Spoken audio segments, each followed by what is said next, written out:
Good evening, everybody. Vampire YGO here, back again with another deck profile. As you can see, it is an Unchained profile. Before I get into it, I'd like to say thank you again to everybody for the likes, comments, subscribes, everything I've gotten out of it, the views. Please let me know what you guys think again, as usual, of the profile. Give me any tips, any commentary. If you dislike it, please let me know why. And again, I appreciate everyone's time. Thanks for sticking with it. And let's get right into it. So, as you can see, 3 Unchained twins Hakai. Most of the Unchained monsters and cards in general have a very similar effect, which is their secondary effect. If the card is destroyed, you get to special summon one Unchained monster from your deck or hand, essentially. And then some of the extra deck monsters, like the Lynx, they have a different one where you can special summon or add from hand to grave. Or grave to hand, sorry. So with Hakai, her effect is, she's in basically one of your normal summons. You want 3 of all the monsters besides Disaster in the deck, at least how I run this profile. This is more of the Unchained artifact control kind of style. I am not using Allure of Darkness or some of the other trap cards that kind of also mix with this one, like Solemn Judgments and stuff like that. But her effect is when she's, on the field, she has a quick effect. You can activate it on essentially both turns. You target one card on your field and destroy it. So usually what you want to do, depending on what you get in your hand, is target one of your own trap cards right after you get her on the board. Or essentially what you want to see is the tour guide. Get her and then use the Aruha to get rid of basically her, to get another version of her within basically a cycle. And then we have 3 of the brother, Unchained twins Aruha. His secondary effect, like I said, is pretty much the same. When he's destroyed, well, also with Hakai, I guess I didn't explain that part. When they're destroyed, same thing, like I mentioned earlier, you get to special summon another Unchained monster from your deck or hand. So with Aruha, but his first effect is, he's going to be a special summon. You can either set one of your traps, or if you have the Hakai on the field, you target one card on your field, destroy it, and special summon him. And then basically the card that you destroyed special summons another one. They're both 1500 attack, level 3. So synergize pretty well, but also they also have a boundary effect where you can actually only special summon fiend monsters for the rest of the turn there. So that's kind of one of the back draws, but it's kind of something that I've been trying to work around with other things. You kind of really can't work around that part, but they're getting more support, and this obviously card right here, the Abominable Unchained Soul, is amazing. I originally was thinking around 1 or 2, but in my opinion, I just feel like you have to run 3 of this card. The artwork is insane. It is one of my favorite artworks I've ever seen on a Yu-Gi-Oh card. I'm glad they made it a super, so that way it wasn't just, like all the other Unchained cards, ridiculously hard to get, secret rare style, but this one, this effect is awesome as well. You want to see this one in your opening hand pretty much all the time. You want this in your hand ASAP. How it works is, when one of your cards is on your side of the field, also it's pretty awesome if you have one in the hand that was bounced from one of your extra deck monsters and you somehow get one back from the grave during your opponent's turn, you can special summon it as well. But when a card on your side of the field is destroyed, you get to special summon this card, and you have the option of, once it's special summoned, to discard a card from your hand to destroy one card on the field. So you can either use that to pop an opponent's card, or pop one of your cards to keep your cycle going of special summoning Unchained monsters, depending on if you want to discard that card in your hand versus if you're already done basically going with the cycle, special summoning all the other ones by their effects. And he's 3k attack, 15 defense, very powerful, obviously attack wise. So I don't know, I just feel like you need 3 of this because you really want to see him in your opening hand, and you do want to go first with this deck, obviously. It's pretty trap heavy. I was running 2, but I like 1 better. You don't want to see it in your hand pretty much at all. I was seeing it enough even with 2 as well. It was just to the point to where, because this card you can always get it out. You just don't want to see it in your opening hand whatsoever. And then again, you can cycle the cards back and forth from grave to hand and deck and so forth. It's just 1 disaster, 3000 defense, and then the same thing. If it's destroyed, special summon another one of your Unchained monsters besides Disaster. Pardon me, I am getting over a sickness, so you might hear me cough a few times in the video. Two tour guide, which is awesome that they're back at 2. I would really like to see it at 3. I think that would also be really cool to see BA again with the power of 3 tour guides. I mean, what can you say? It's a level 3 fiend. You normal summon it. You pretty much most of the time, anytime you special summon from a first destroys, want to get the Rakeya out. You can use the Aruha to tribute the Rakeya, or to destroy the Rakeya, I guess. Special summon him, and then either depending on basically the what you want to call it, he gets special summoned from hand from the card being destroyed, and then you choose Disaster essentially for the card from Rakeya, or you can choose another Rakeya. Again, depending on what your cycle is and what your hand options are. So obviously 2 tour guide and their fiends. Next we got the hand traps, or I guess the artifacts. The Lancia is a hand trap, Scythe is not. I just run 1 of each. I was running 2 Scythe before, but again, you don't want to see it in your hand whatsoever. 1 Scythe is fine. The Lancia for obvious banishment restrictions there, and then this one also doesn't really matter if you do get it in the hand because you can still use the same effect.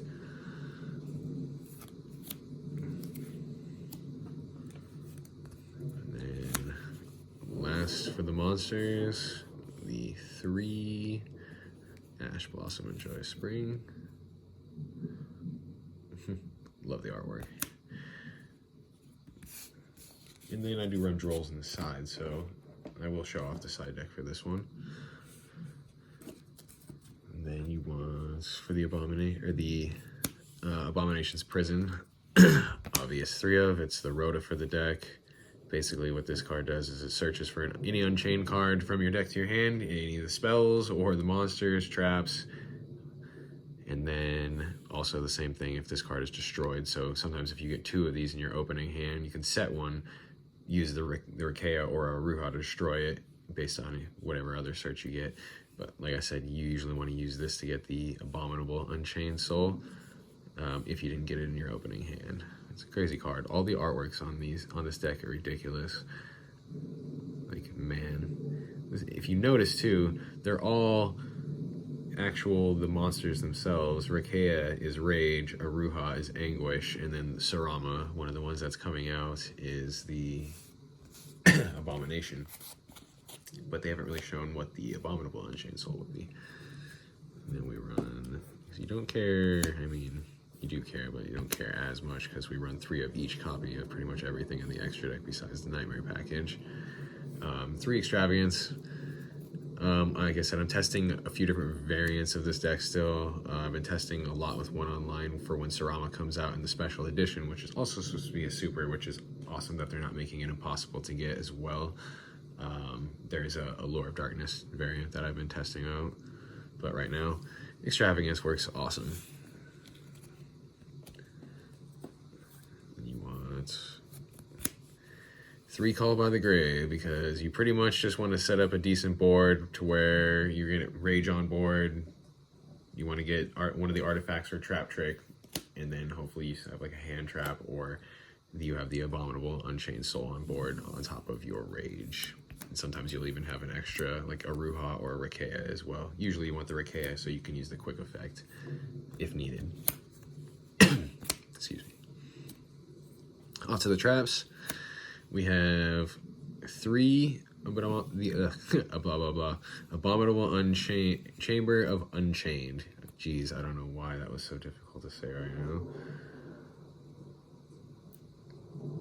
Yeah, I don't know which one this is, but I'm thinking maybe a Aruha because he's got like the red face. But you want to run 3 of this one. It's the better of the 2 traps at the moment.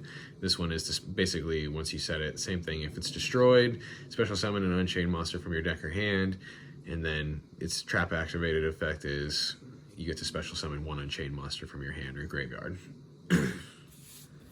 A lot of the times you use these traps for their trigger effect of being destroyed. I run 2 Escape of the Unchained. I was running 3, but I think 2 is perfectly fine. And I'm also not running the continuous spell, the Wailing of the Unchained. I was running one, but you just don't need it once you get Abomination on board. I mean, at least in this variant, you definitely, I run it in other ways, in other styles as well that I've been testing, but at least in this one, I do not run it. I do run it in the Evil Eye version though. This one is activated effect is, besides obviously when it's destroyed, special summoning the monster, is to destroy one card on your side of the field and then destroy one card on your opponent's side of the field. And then obviously you can trigger a chain with yours to where you can get whatever, like another Abominable out, and then activate the effect of discarding a card and destroying another card. There's so much destruction that goes on with this deck. But you want to take quick control.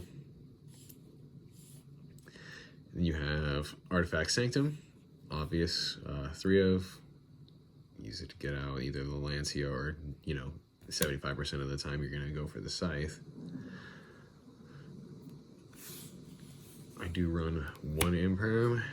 I mean, I sold my other ones, so if I had more, it's a possibility you'd see it in here and probably have the Heavy Storm Dusters in the side.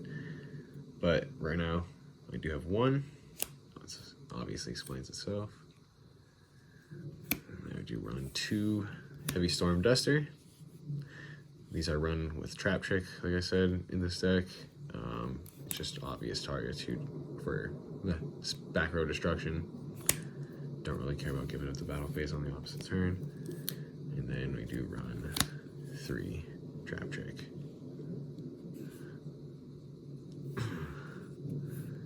Trap Trick can be used for both of the Unchained traps, and obviously you want to go for the usual Artifact Sanctum if you didn't draw it in the opening hand with either Extravagance or just in the hand in general.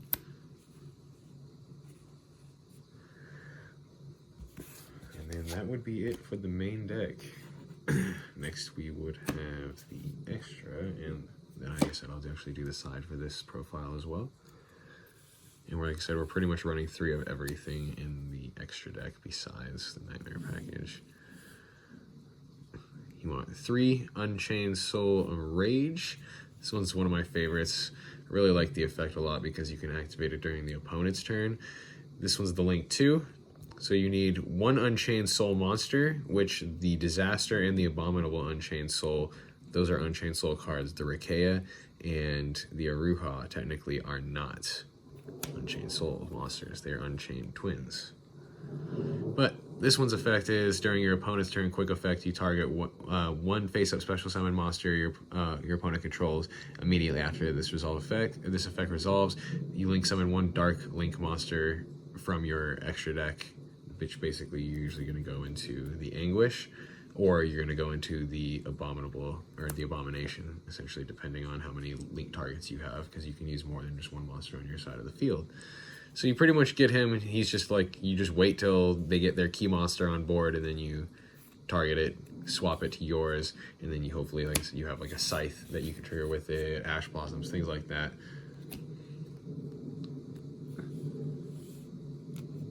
And then you have 3 Anguish. This one's the link 3. The artwork's crazy on these ones too. This is basically what a Ruha turns into. As you can see, Rakea is with him. She unchained him. This one's effect reads, you can target 1 face-up monster your opponent controls immediately after this effect resolves. Link someone 1 dark monster as well. It's pretty much the same thing. You just do it. You can only do it during your turn. And then they also have the effect of if they're destroyed, you get to add 1 unchained card from your graveyard to your hand as well. Like I said, with the Rage, you'll usually go into this or the Abomination, depending on what you have. Because then you can use that one's effect on whatever remaining monsters they have if they end their turn and they can't do anything after you Rage their first one. And then 3 Abomination. This card is nuts. Pretty much just constantly destroys everything on the field. Every turn. This one is Sarama. You can tell by the tattoos on Sarama on the card. If you take a look at it, you can see the tattoos are identical. And then they have the horns and so forth. Basically, if this card is on the field, or this card on the field, if a card or cards on the field are destroyed by card effect except by Unchained Domination, except during the damage step, you can target one card on the field, destroy it, and then when another card is destroyed by battle, you can target one card on the field, destroy it, and then during the end phase, you also get another one, target one card on the field, and destroy it. And that's if you want to activate an effect. You don't have to target at the end phase. If not, you can also just skip it. 3k attack, link 4. And then I run, because they're fiends, like I said, you kind of get locked into the whole fiend shtick. We do 3 of the beat cop, just for extravagance purposes, I guess, you know. Something else to banish, but also that is a possibility if needed. Pretty much never make this thing. It's very, very rare. Like, very, very rare. But, fiend. Easy link 2. And then I run a griffin, a unicorn, and a phoenix, depending obviously on the situation. You're most of the time going to go into the unicorn. And then obviously you know what griffin and phoenix do. These ones you don't use as much. You're pretty much usually going to use the Unchained monsters. They're all kind of just backup, or depending, you know, obviously on situational things. And then that is it for the extra deck. For the side deck, we start off, obviously, since things have changed in the meta. Spiral is running rampant, but at least our luck was a little bit to let us know of if you guys are actually seeing a lot of spirals, because I actually heard a lot of Yugi tubers and a lot of other people talking about them not popping up as much after that pro play. So obviously 3-droll displays itself, comes in and out of the meta, just does its thing depending on heavy search decks. The boss himself, Nibiru. We got Molotark, or Molotac, and then an extra scythe just in case.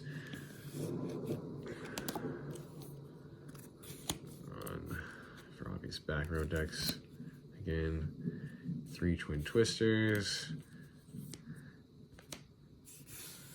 And then I run 3 Dark Ruler no more. And then 1 more Heavy Storm Duster, just in case, again, for all the control that's out now, like Altergeist, so forth. But I appreciate your guys' time. Thanks for sticking with it. Thanks for watching. Thank you again, you guys, for the comments, likes, subscribes, views. If you have any questions, let me know, or if you have any feedback, please let me know. Like, dislike the video. If you dislike it, let me know. Thanks again, guys. I will be coming back to you guys with plenty more profiles. I have pretty much, you know, all the excuses in the world for why I've been slacking on this, but it's something that I really want to continue doing because I have so many profiles, and I literally, you know, think about Yu-Gi-Oh! Like 25% of my day, I would say, or more, if not that. And I have so many decks on the list, and I just, you know, get caught up in life, and I would like to just, you know, continue doing this. So let me know what you guys think. And obviously I do need to improve on my speech as well, or maybe do a little bit more scripting, but I hope you guys also like the cover art as well. Thanks again. You guys have a good night.